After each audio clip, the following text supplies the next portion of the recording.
नमस्कार पंचुकर द्वितीय दिन में महाप्रभु अभड़ारू आउ गोटे प्रसाद चलते बनइबा आम रोचक आपण ये प्रसाद को अन्य मान सहित निश्चिंत सेयार करेंगे। मुझे राति तीन भल कि चकटिकी धोईदबा किसी चोपा रहीगले भी चलो ग्राइंडर नहीं जा अल्प गोलमरीच चामुचे जीरा अध इंच खंड अदा पकई प्लेन बाड़ीदबा मसला मुझे चामुचे धनिया नहीं चामुचे जीरा अध चामुचे पानमधुरी अध इंच अदा अल्प डालचीनी गोटे अलैच दु तीन खंड लवंग अध चामुचे गोलमरीच आलू बाइगण बड़ बड़ काटिदबा जो बाटन बाटले स्वाद अनुसार लुण पकई भल भाव में गोलेदबा तेल जमी भल कि ताती जो छोट छोट मानक पकईदबा ताकू नौट पोट कर क्रिस्पी हवा जाए छादबा आपको एमती खाइले भी बढ़िया लगे।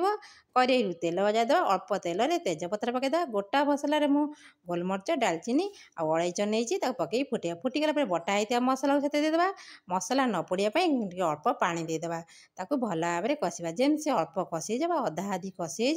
स्वाद अनुसार लुण अध चामच खंड हलदी पकईकी ताकू कषा जमी मसला तेल बाहरी मसला तेल बाहरी गले जो कटा होता परिवा से पकईदबा ताकू आउ टे भल भाव में गोड़े परिवा आलू जमी मसला सहित मिसीगला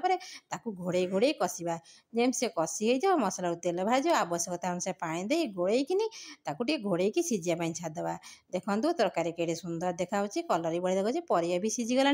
जो पकुड़ी आम छाणिकी रखी से पकईदबा ताकू आउ टे गोड़ेदबा टे फुटापी सीझापी छाड़दबा देखु घोड़े घोड़े सब जमी बढ़िया सीझीज देखो तरकारी तो हे गलानी भोक लगातु प्रसाद टी लाइक करूँ अन्य सहित सेयार करूँ केमी लगे कमेंट निश्चित जनइबे। जय जगन्नाथ।